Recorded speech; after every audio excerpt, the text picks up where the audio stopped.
Okay, hi guys. In this video, I'm going to explain and show you the assembly and animation of cam and follower mechanism. The idea is that I already prepared this, which is the base of the mechanism.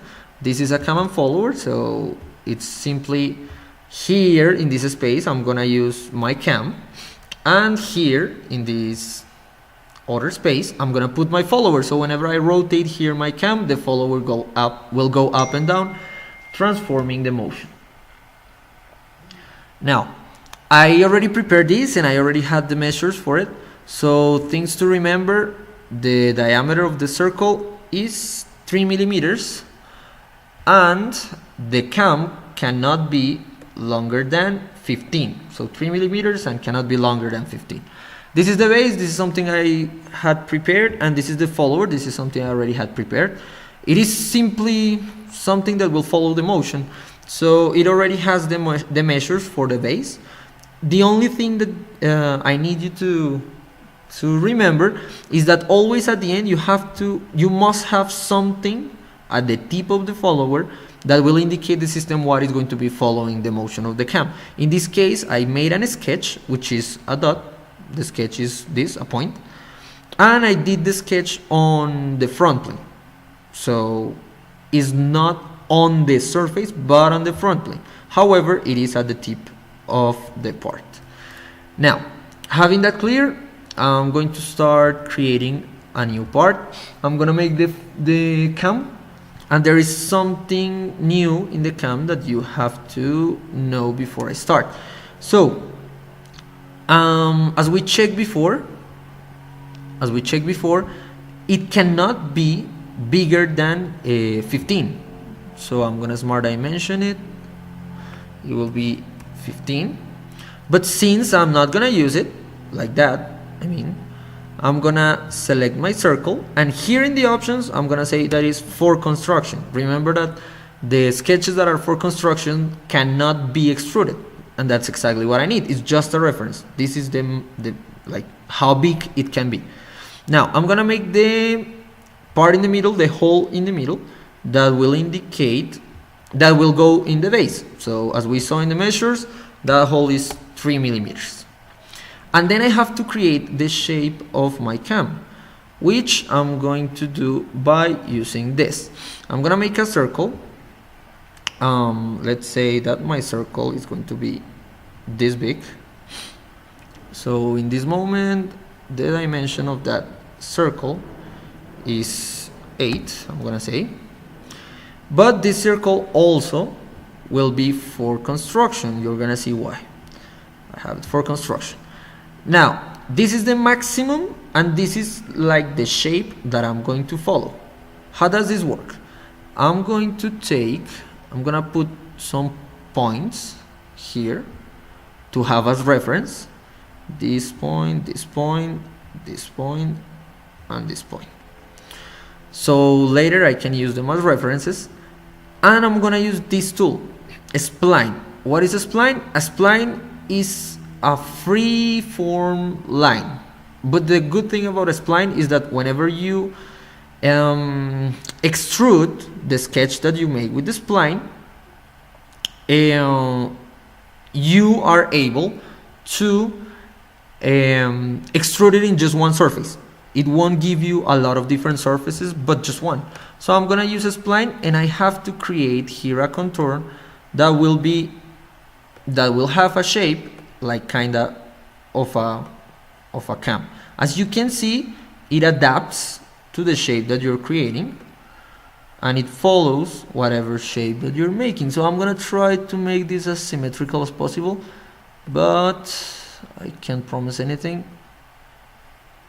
Here and here. So as you can see, it is closed, it becomes blue, it is a spline, and for the system, the only thing that I've drawn is the circle, the 3 millimeter circle, because it's not for construction, and the spline, because it's not for construction. So whenever I click on here to finish my sketch, I will select it, I'll go to features, and I go to extruded boss base. It will show me only the shape of the spline. Since I have no idea, I don't remember what is the dimension that I have to extrude, I will go and check in the base. So my base, it has to be like double this. So I'm gonna evaluate this here. This line is 5, so it has to be 10. So I'm going to open again my part, and I'm going to extrude it to 10. Features, extrude, 10. So I finish. What is the difference and why I used a spline? I'm gonna hide this. Because if you see here, when you touch the surface, automatically everything is selected as just one surface. What happens if you don't use a spline? I'm gonna make an example really quickly. Sorry, I have to show it again. And here I'm gonna sketch here I'm gonna sketch a small circle here, which is the base. Then I'm gonna sketch another big circle here, and then I'm gonna take the curves, for example, the 3-point arc, and it's going to be from this point to this point. I'm trying to imitate my other cam. From here to here, there, and I will trim what is in the middle. Let's suppose that is the same. So when I extrude this one, 10 millimeters also, yes. When I extrude this one, as you see, here I have one surface, here I have another, and here I have another. If the drawing is like that, Solidworks will not accept it as a cam, because it has more than one surface. That's the reason why you have to use the spline. So this is all one surface. Now we have that clear. I'm gonna delete this. This. I'm gonna change the color of this, so we can modify this. We can understand it better in the assembly. So here I'm gonna say here in the color, and in appearances, color, I don't know, metal, not rubber, painted. I'm gonna use this red. I know red is already my follower, so no. I'm gonna use this. So I'm gonna save it. Save. And I'm gonna write it as cam without our base, so we don't get lost. And now I have my cam that was created using a spline. What follows is really easy. You just create a new assembly, and in the assembly it's gonna ask me what do I have to insert. Remember, the first component that you always insert will not move. In this case it's gonna be the base, because I don't need it to move. And then I'm gonna start inserting all the other components. So I'm gonna start by the follower. I'm gonna put it here, and then I'm gonna insert my cam, which is here. So I'll start mating. I'm gonna put everything in position. So since this is a circle and this is another circle, using a concentric relationship, we'll put them together. So now this only can move like this. And then I'm gonna do the same but with my cam. So it's concentric, this is a cylinder with this cylinder. So yes, and finally I'm gonna say coincident, and I'm gonna make coincident this surface to this other surface. So what happens now?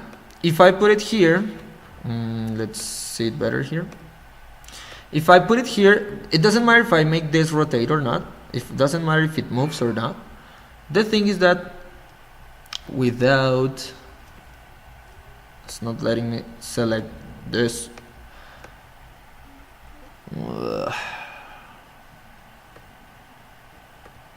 The cam, I have to change the appearance.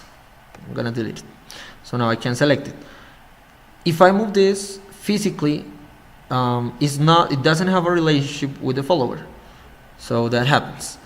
Now to fix that, I will simply create the relationship. So first thing I need to do is go to mate. The relationship is under mechanical mates. I'm gonna select the relationship cam, and it's going to ask me, okay, what is the path of the cam? The path is this surface. And then it asks me what is the reference point for the follower, and it's this one. Now I finish the relationship, and when I start rotating this, by default the other one moves. They are attached to the same surface. And this is the idea of this mechanical system. You're transforming a rotational motion into a translational motion, because this one only moves vertically, but this one is rotating. That's pretty much it.